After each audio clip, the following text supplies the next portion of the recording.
Hello and welcome to another episode of Literary Gladiators, the show where we discuss and debate literature in all of its forms. If it's written work, it's game. Like basketball. Or hockey. Let's meet the panel. Hi, I'm Larry. I'm Tara. I'm Charlie.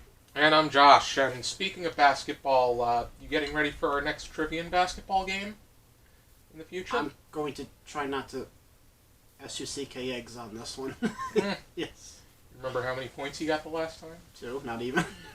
Was that Half it? a 2. Half a 2, so that means 1. Okay. You Well, knew what a... No, your math. That's good. at least you knew what a Baconator was, or where it came from. Well, of course, I put on the weight, I take off the weight, I put it back on. Anyway, what are we filming today? Okay. Today we're going to be discussing a work by James Baldwin. Now, the first time we went over him, it was back in Season 6, we went over Giovanni's Room. Today we're going over his debut novel, which is called Go Tell It on the Mountain. Over the hills and... Everywhere. Already. The discussion starter I have is this. In James Baldwin's debut novel, he tells what is a semi-autobiographical account through the perspective of 14-year-old John Grimes, the oldest of 4, to a father that is a preacher at a Pentecostal church.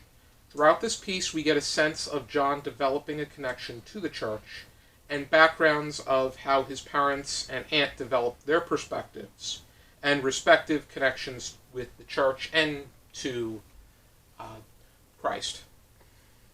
Do you believe this book should have concentrated more on fewer or just one perspective? No, I think it was pretty brilliant the way he did it. I really enjoyed the work, and I enjoyed the fact that he focused on all of those perspectives, because of the fact that it shows the power of secrets, and I think that's something that's going on in the book that is not really spoken out loud. And we know that, or at least I looked up online and I saw that James Baldwin in his own life never knew who his biological father was. Yeah. And similarly in this story, John, the protagonist, does not know. Not only does he not know who his biological father is, he does not know that the man who presents himself as his father is not his biological father. Mm-hmm. And I think that those secrets going through the, kind of coursing through the veins of this story, are really getting at something that the book is trying to say about truth and getting kind of tripped up, or the potential to get tripped up by mistakes and secrets. It's one of those books that had good intentions, but I don't think the execution was there. I thought that John's story seemed to be the one that was going to be the most interesting. I think that he was someone that we as the reader could root for. I think that he wasn't. I've seen more likable characters, but I think that he was somebody that you felt for, because he came from a very. It was a bit of a rundown situation. It was an intense situation. His father was a very intense person.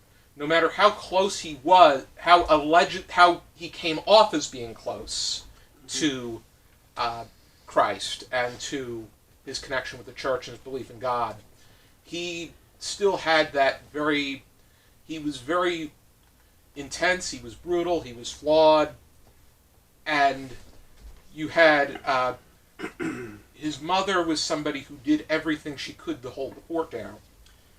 Roy was the problem child, and then Sarah was just a toddler. I think she was more so 3 or 4 years old, but they deemed her as a toddler. Mm-hmm. And Ruth was a baby.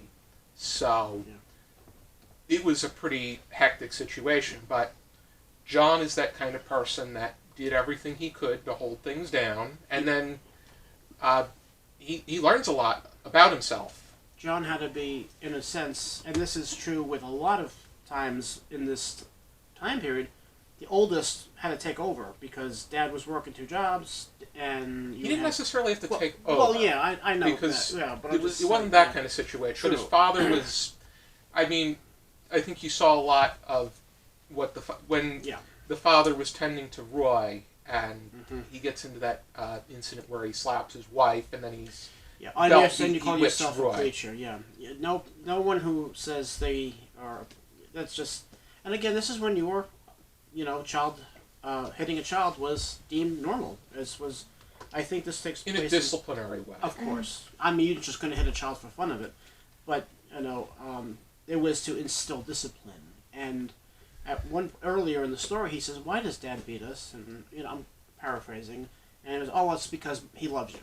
That was the cut and dry, and there's got to be more to that, And of course, the father too, he was very when you say he was very what'd you say, strict or uptight, and he was. He was flawed, definitely. Yes, he was. I think all of them. Yeah. He was a hypocrite. He was like a hypocrite, and he also was authoritarian. There was Yeah, that's the word I'm looking for. And if you didn't go his way, you didn't go the way of God, you weren't going to go anywhere in life. And as long as you have God, and it was hard for them back then because they were. It's great. It's hard now, but like it's even harder then for Black people to live because if they were all about if they had to, but like centering themselves with God made life a little bit better for them to live. But yet he was by no means a saint. No. Exactly. No. And what I was trying to say yet too is a lot of people use religion they use that to instill fear in people. If you don't believe, you're going to go to hell, and and it gets to a point where it's like, okay, fine, as long as I'm not one of you nutcases. And I'm trying to say that not to be mean, but I'm also saying that because that was just the way of life back then. You went to church on Sunday, you worked Monday through Saturday, but John, he was just like I think Mom said he was a right-hand man at times. He would sweep the rug every Saturday. They didn't go out to the movies or anything. They did nothing. They just sat and he would clean the church on every night. Yeah, no, they weren't really. didn't It go seemed out. like the don't think they had idea the of means going to to a go out. movie was Yes. was very frowned upon when from a he- religious And perspective. when he did go to the movie, when his mother gave him the change to treat himself for to do whatever. Yeah, it was His birthday. Yeah, for his birthday. He thought no one would remember his birthday. Yeah. I'm like, of course your mother's gonna know your birthday. But they did She forget had once. you. They did forget once. Yeah, so well, Yeah. everybody Yeah. forgot. So that's I why could we're definitely afraid of that see, happening though- again. Yeah. I can see where you approach it and enjoy it because this was very heavy on the the strength of prayer and one's ability to search for their connection of to that with the church and to God and to Christ. I could see where you would enjoy it, and I think that those that really are into that are going to find something from this. I agree. I think that my expectation was that it was more of John's own individual discovery, and I think that it was good to have the other the perspectives of his parents and his aunt, but I feel that it really overwhelmed the situation that we almost forget it. John is brushed away for a huge portion of the book, and but he's always lingering there. Now, look, but I do want to correct that. Like, I don't enjoy the book because of its view on prayer. In fact, I find it is kind of cynical toward Christianity. I think that James Baldwin was a bit. I think that he approached it that way. I think he is a bit more cynical because he himself didn't really take that direction. Yeah, he rejected Christianity. Yeah. But They rejected him too. well, who's they? The Christian people. The Christian people. Yeah. Which ones? The ones that because he's homosexual, so like Well, everybody. by the view of the church, he was kind of rejected anyway. No, just certain behavior is rejected, not people. We don't reject people. I'm not saying that. I'm just saying like people, not all of them. I'm very much Christian, but like I'm just saying like, because the word of God type of thing. Yeah, everybody I know certain behavior, decides but I'm just saying like. what to do, and they have to take accountability for their own actions. But no, everybody's welcome. The church says that everybody's a sinner. So everybody's welcome in the church.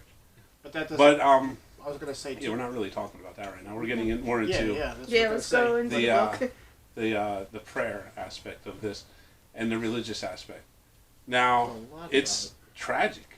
It's a tragic story about this kid, because I think it's setting it up right for him to fall, and because of the fact that there's all of these secrets that are whirling around this kid, and they're going to be stumbling blocks for him.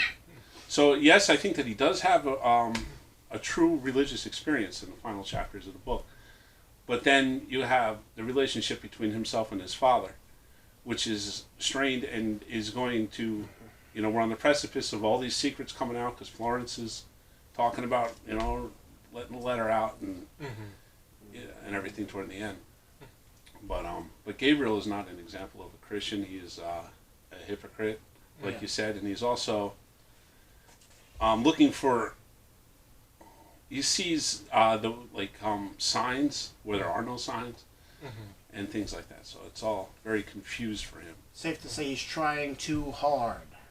Not even that. Well, it's not that he's trying too hard. It's that he's barking up wrong trees. He's just he's picking and choosing. Yeah, he's choosing wrong. Right.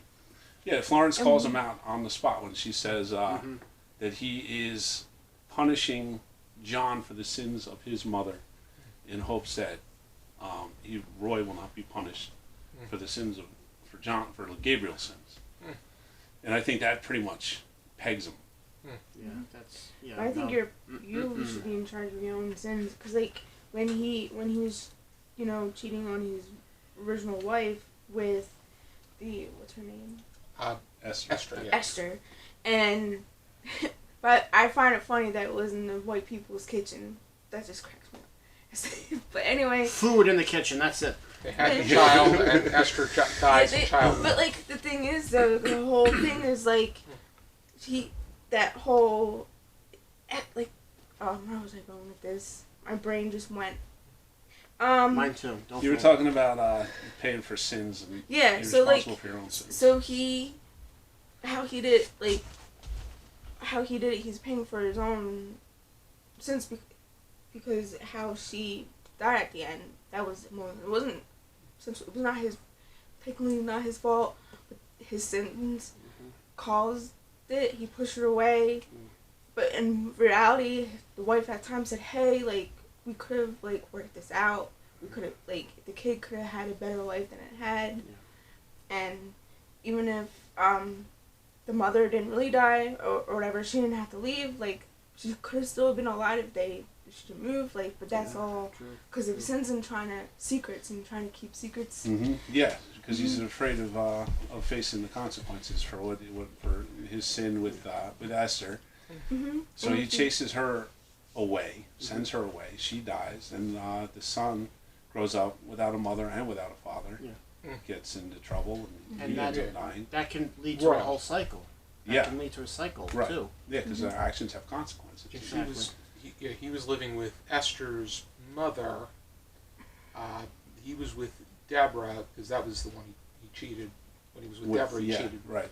And then John's father was Richard, who I felt bad for him in the circumstance that where he got arrested because he was in the wrong place at the wrong time. Yeah.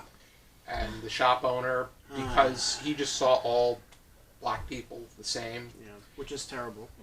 And blind way of thinking. Then blind. He gets acquitted, but he ends up killing himself. Yeah. Yeah, that was terrible. Yeah. Yeah, I mean, I don't know, what to say about that particular scene because it was so tragic. Mm-hmm. The shop owner is in a situation where he probably doesn't know, and that's what you should say. You should say, "I'm not sure who was there and who wasn't there," especially when one of them is saying that he wasn't there, and nobody's really saying anything against it. That was the way back then. I don't think they really didn't care. If the hate for black people was so prevalent, they didn't care. They just blamed anybody. It could have been some Joe Schmo from down the street and had nothing to do with it. Yeah. And especially if the kid is bad, they're not bad. Maybe misguided, but not bad. But Richard, at the very least, kept his he was assertive with the fact that he was innocent, and that's right on him. Mm-hmm. And and he made bad decisions too. He did make. I mean, he should. If he and Elizabeth were married, then he wouldn't have been at that train station that night, and she would not have hid her pregnancy from him. So which is part of what she blames his eventual suicide on, the fact that he didn't know that he was going to be a father. Well, that wouldn't have been an issue if they had gotten married like he promised her before they left. I just want to revisit that thing we were talking about. That what we talked about earlier about the shop owner and how he was very prejudiced toward. That irks me, because you're supposed to be. I hope he demanded a trial by jury, because you're supposed to be. But anyway, I couldn't wrap my head around that, because there's so much, especially back in this time period, there was so much hatred, and just people who of color they were under women in a way, because it was a terrible way of that society thought. But there's so many instances where people, even today, where just because they are of a certain color, you're automatically guilty, and then they go and they say habeas corpus, they protect, and next thing you know, black men were given the right to vote though before women. One period. Even and God forbid if you were a black woman back then, like you were. It's like, third. what am I doing here? Not third, but like. Well, no, of course, I understand, but it's just the procedures of the court gone. Anyway, I digress. But well, yeah, I mean, the wrong in that situation is to accuse somebody without knowing whether they were there or not. Yeah. And back then, then trying to beat a confession out of somebody. Yeah. And yeah, you can't. And that's proven now that doesn't even work. You get false confessions. Right. Yes. I could tell you all about that. I mean, I think that this goes to show you that nobody's perfect, but through salvation, you have the ability to correct your mistakes. I do. Mm-hmm. Yes. Yes, but this guy Gabriel, he's taking the fact that Elizabeth and John walk into his life as a sign from God that he's forgiven. That's because Elizabeth and Florence worked together, his sister. Yes. And he put on a good show. The fact that his eyes looked so good, they looked so big and wide, they would be great for reading the Bible. He's seeing it as a sign from God. Yes. Just as earlier, when he decides to marry Deborah, he sees that as a sign from God because of a dream that he had the night before. And that's why you got to be careful when you're looking at things to figure whether or not it's a sign from God, because this guy, he obviously God did not want him to marry Deborah, or it seems obvious. If God was going to say to him, oh, you're going to be very fruitful as a man, you're going to have a lot of offspring, is what he tells him in the dream. Deborah's barren. So that doesn't work but that's what he takes it as. He says, oh, well, then I should marry this woman. And, she ends up dying and obviously not giving him any offspring at all. Thanks, God. Really? And then he just... But then, instead of having that as a reflection, like, maybe I'm not the person to decide when God's given me a sign. He just runs off to the next woman that he sees and says, oh, it's a sign from God that I'm being forgiven because she has a son. Tree. I said he was trying too hard. Yeah. You said he broke it up. I yield to that, definitely. Yeah. So, yeah. But like I said, I think that John really does have a religious experience there. I mean, there's nothing in that message that he gets about how God and Christ can help you through all of the struggles of your life. That's true.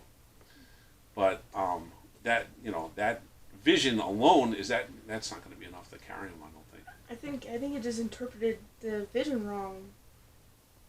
Like maybe maybe it didn't mean, maybe it meant something completely different. You know, like. Or it was just a dream. Or it was just a plain old dream. There were a lot of hallucinations within this piece, especially when we get back to John. Yes. Because he, like, for instance, he sees the whole Roy situation as being worse off than it actually was. And then I think he recalls an instance where he saw his father taking a bath and he starts to wash him, and then when he sees his private parts, the father goes after him to give him a beating. Well, yeah, I mean, it was something like that. It was like kind of going between different visions at that point, because he kept going deeper and deeper into himself and seeing all of these things. But yeah, it's like his father and him are on the street together, and then he remembers that moment from his youth, from his childhood, of seeing his father's nakedness, and associates it with Ham and Noah, and then is brought back, and he's like throwing that into his father's face, and in like it's like a dream inside a dream kind of thing going on. So they're back on the city streets together, and then he's back there yelling it at him, you know, and mocking him with it, you know, and that's probably a sign of things to come, because of the fact that his father and he have such a strained relationship. And his father, you know, one thing I noticed too is that, like, you know, the Christian definition of love is to will the best for another, is to will the good for another. And his father sees salvation by God as a good. And yet when he hears the cries in the church of his son having this religious experience, he hopes to himself that it's not John. So that's not love. He doesn't love him. That's not a Christian love that he has for his son, stepson. So I mean, withholding that, you know, having that relationship with the father where there's no love, I mean, it's not setting himself up for success. He's not being set up for a good life or a happy life in that situation. And that can lead to so many issues. What did you think about Alicia, the one of the at the church? Yeah, I mean, you know, he's the son of the pastor. Yeah, he's pretty one-dimensional. We don't really get to know too much about him. When he and John wrestle, when John's doing the maintenance, he's cleaning up in the... They wrestle, and then there's the time when they're in church, he's the same girl with the same age, and then they're seen hanging out together and doing, like, friend things. And his father comes down on him inside the church and calls him out in front of the whole congregation. And he called them both up. Yeah, that's true. Called them both out. And saying like they're sinning or something. They're about to sin. They're not sinning, but they're about to. About to. Yeah. But I wasn't sure about that. But then again, I'm like, oh. Some of those interactions were a bit wonky, I think. They're kind of like, I was like, okay. Oh, you see, John really admires Alicia. He does, despite that wrestling match that they have. Well, I mean, that's just boys being boys. I mean, they develop a very huge fondness at the end. Yeah. I mean, I think they were fond of each other throughout. I think that friends wrestle when they're growing up. I mean, that's just... That's just a thing. I mean, it was more... Yeah, it seemed like he just did it out of the random. Well, yeah, I mean, this was the same day that his father just beat the heck out of him for no reason because Roy got stabbed, and so he probably had a lot of aggression and he just wanted to get out. Yeah. But Alicia's at least a little bit older than John, because he's like John's a big 14, brother. And isn't Alicia like 16, 17 around there? I would think so. It sounds right. Yeah, so probably about 3 years older. Yeah. And John actually got the better of him, you know, probably because of that anger that he had. Was able to push him toward it. But no, you know, I thought that was just boys being boys. You know. Do we have anything else that we wanted to cover? Any final thoughts? I know you didn't like it. What was it specifically that really wasn't the writing. I thought the writing was amazing, and it was. The best way to describe it is that you got the really great script, and you got a really great director, but somewhere between telling the story and acting, it fell flat. That makes any sense? I get what you're saying. I would say that it was very. It had everything that it set out to do was spot on, but it was just everything the final product and how everything took fruition. Yeah. It didn't work. Yeah, in and my then mind. on top of that, I want to preface that I'm I have my own relationship with God, but I felt this was way too religious for me. It was kind of like a lot. That's all. And then again, I thought about like "Go Tall on a Mountain" is kind of like a Christian, old school Christian song, so like that made sense. But like I usually go books blind, and I should have really looked like what it was actually about, so I knew what I was getting into. And this blurb is pretty inaccurate. I mean, it gives you a basic layout, but it doesn't really hone on that, because reading the blurb, I thought we'd get a greater sense of John rather than everybody else, which I think it's good that we get the perspective of everybody else, but I think there would have been a better way to do it. Maybe in little snippets where we flash back. We just do flashbacks, but I would rather have... And do it by chapter, too. I would rather have mostly John's perspective, because I was mostly interested. I, seriously read through the first 52, 53 pages real quick, and I'm like, ooh, and then the rest I'm like, especially the scene when both teenagers are brought to the front, and it was just assumed that they're gonna sin, that it was gonna lead to sex. Especially if they're going to church, and then you instill the church don't fornicate and all that kind of stuff, and that it was just assumed that they were gonna do that, and then they just can't hang out no more because these people thought they were gonna. Yeah, it was very culture, not. It's puritanical, very Protestant. I mean, can you imagine that? You're not doing anything wrong, but you're being called out in front of the whole congregation like that.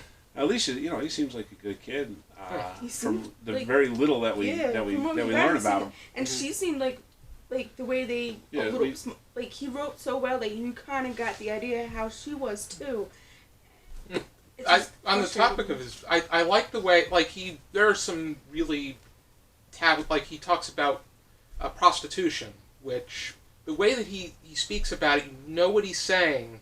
He doesn't say it directly, but how he says it is just brilliant. And the same thing with having an orgasm is quite.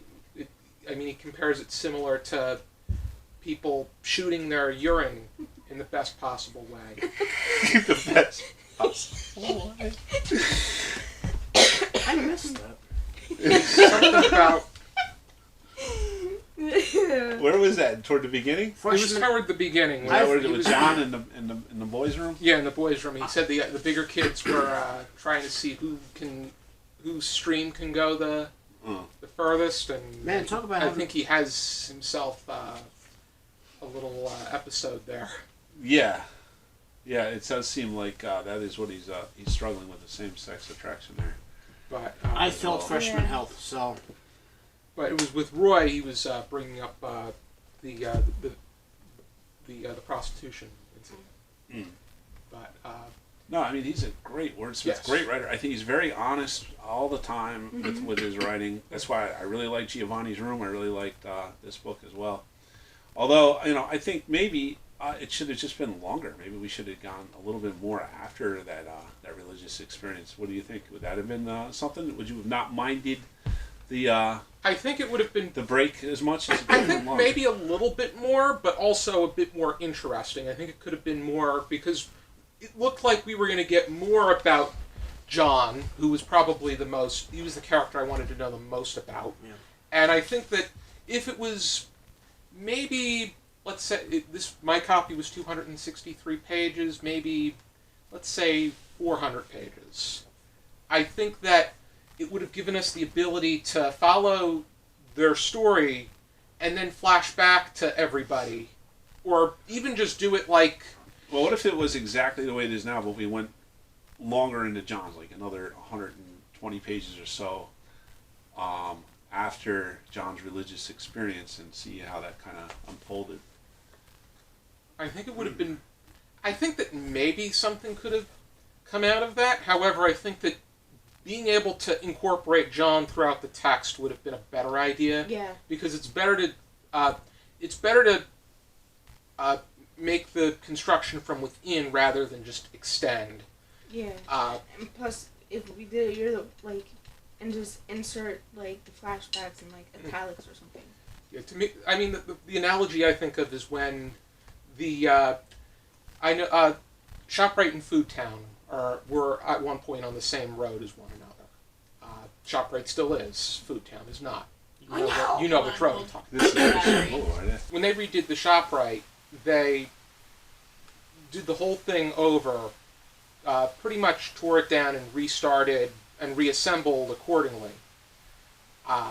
Where they added the aisles that they wanted, they redistributed the way that they wanted, remodeled the way they wanted, the freezers, the way that they wanted everything shaped, and right. the way promotional.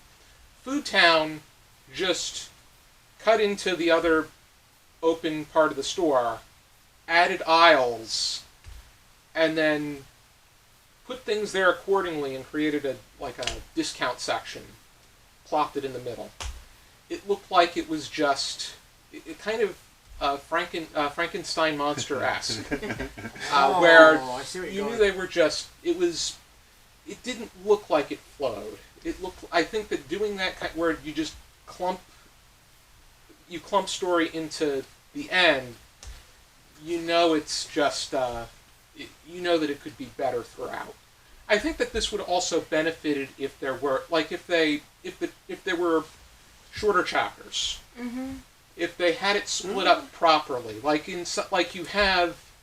you devote a chapter to the present day, then you devote a chapter to Elizabeth's prayer, and to Florence's prayer, and to Gabriel's prayer, right? And then you talk about John, like Steinbeck and the Grapes of Wrath, the way that kind of unfolds that way, where there's one chapter here, and then one chapter along the main story, and then one chapter is something else, and another chapter back into the main story. That kind of alternating. Yes, and the big thing these days is first-person perspective. I mean, this is third-person strictly, and I don't mind that. Mm-hmm. But the big thing now is first-person perspective from different characters, where you have the Other Americans is a prime example, where you have different characters and each chapter is devoted to what they have to say in their perspective. Just make sure when you're doing the first person, you know the voice is different. Sometimes, some all the time, but sometimes with first person, you can't tell if you're reading a new person. Say something? I was gonna say, I'm not dying, I promise. Paint chips. I didn't know where you were going with the ShopRite and Food Town analogy until you said it, and I'm like, okay, I like that. So that made me think, strip mall. Diner, diner, diner, diner, used car lot, diner, diner, diner. You don't just put a... You see where I'm going with this? It's quite an interesting strip mall. Pretty much. Italian, Chinese, American, French. He's talking about going down the road, right? Like you got a strip mall, then you got a diner, and then you got a diner, then you got a diner, and then you got 3 diners. Used car lot. Yeah. So that's how I went. I would think that if anywhere, there'd be 3 diners in a row in New Jersey. Well, yeah. Only 16 of them in the whole state are 24 hours anymore. Wow, how about that? Yeah, it's COVID. Yeah, it used to be. So, do you want to say something? Yeah, well, what I liked about going back and getting the perspective is it gives you an understanding of how recent slavery was, where Gabriel's mother was actually enslaved. You know, and she came out of slavery, and so I mean, it's hard to believe because it seems like so long ago, But Not now, really, not- it wasn't that long ago when No. you think about it generationally. Yeah. You know, it's only a few generations ago Mhm. where black people were unfortunately enslaved in this country.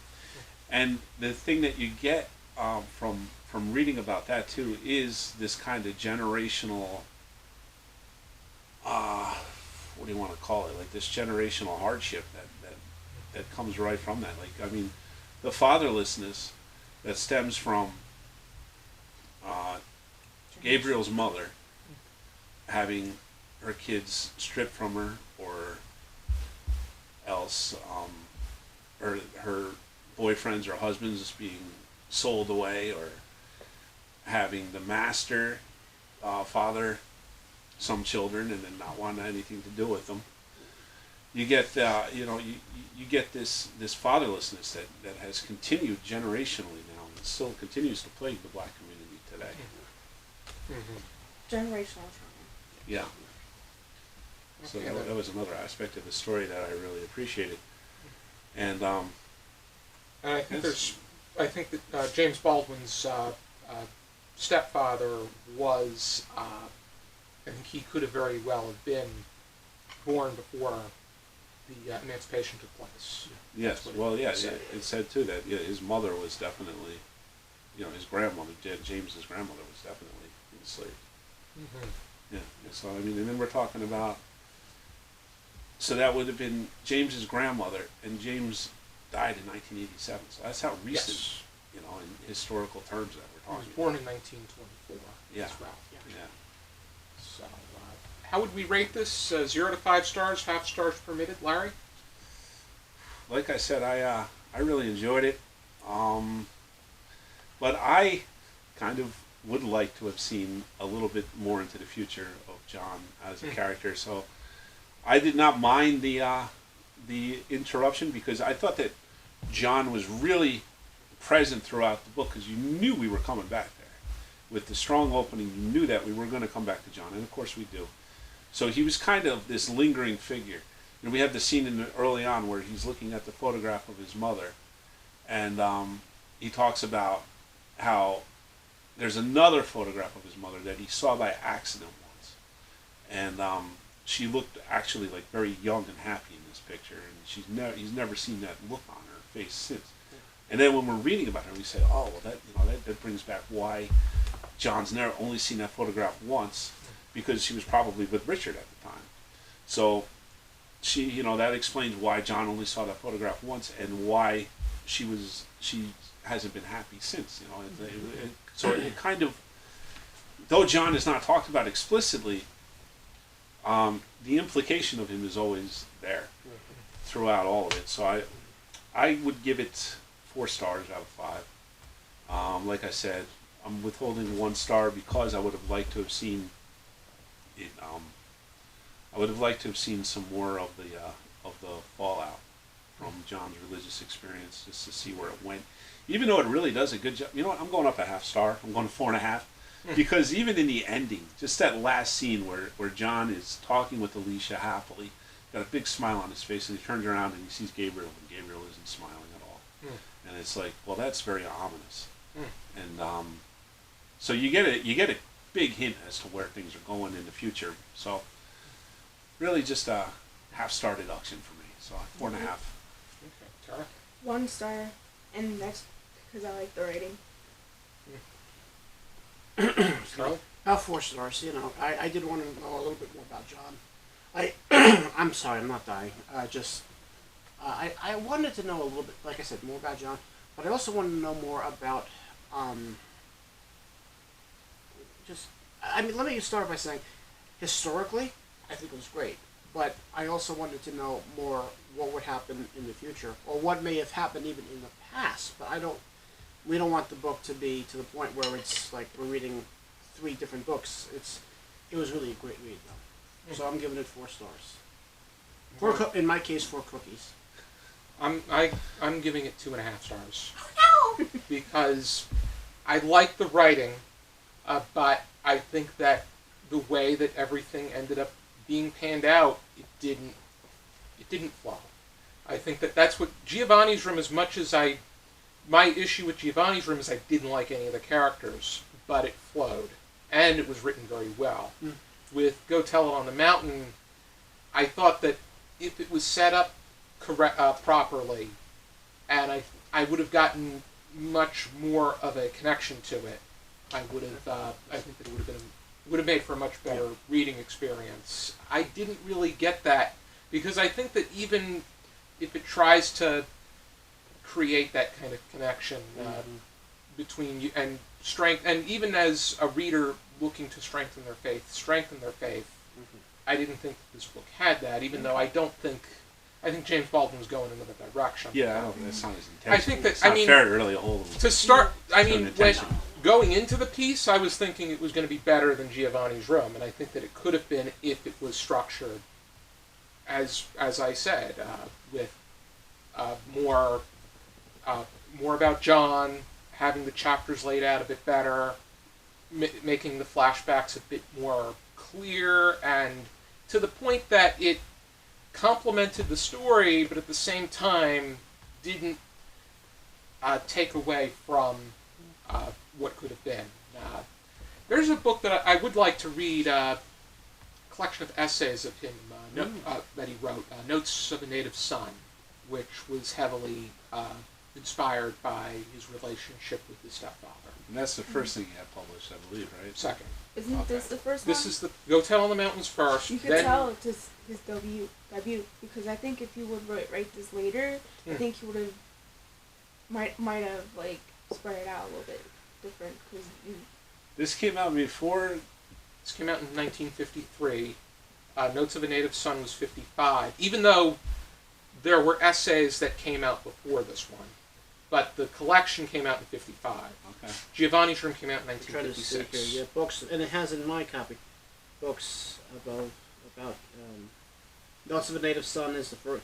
Giovanni's Room. Nobody knows my. So yeah, and I have the what edition is this? This is the VintageBooks.com. I think we all have, in some way, the same version. Yeah. The only difference is is the library one. Yeah. yours is library, yours is trade, and mine is mass market. Mine is Kindle. I also one other thing too. How come we don't find out what mountain they're going to go tell it off of? That's just what I want to know. But I anyway, prefer to the song. I know. The song came out in still. 1909. Oh, tell it on a mountain, over the hills and everywhere. Go tell it on a mountain, Jesus Christ is born. Alrighty. I also... I cannot sing, so Larry, good on you. I can't either. But that doesn't That mean was I good. won't. That was Thank you. I also have the Library of America editions of Oh, those are good copies. James Baldwin's works, which include Go Tell It on the Mountain, Giovanni's Room, Another Country, Going to Meet the Man. I think we have these at the library. I think. We've got, I think it's just the... I don't have Notes of a Native Son. I do need to buy that. Tell Me How Long the Train's Been Gone. If Beale Street Can Talk has been adapted into... It was adapted into a film in 2018. I wonder what this would be just like if it was above a my movie. head. But this was a movie too. I wouldn't have, but you know. It's... I think it's been adapted in some capacity. Okay. I can see this as a movie though. Yeah? Like a coming of age, maybe. I don't know. Like, but more like I don't know, cause like There's not a lot of dialogue. Cause there was this. True. It doesn't need it. I think some books were adapted without the dialogue. But I think cause Just like a thought. the part where we're on his mother's point of view, especially when she was telling about her and she was sitting in church and she's looking at John, I just viewed it as like a movie, and I pictured everything in my head. So I understand. it can certain, I don't know, they have to be creative about it, but like I've seen books being adapted without like a lot of dialogue. Already. Be sure to join us next time on another episode of Very Gladiators. For now, keep reading. And keep eating.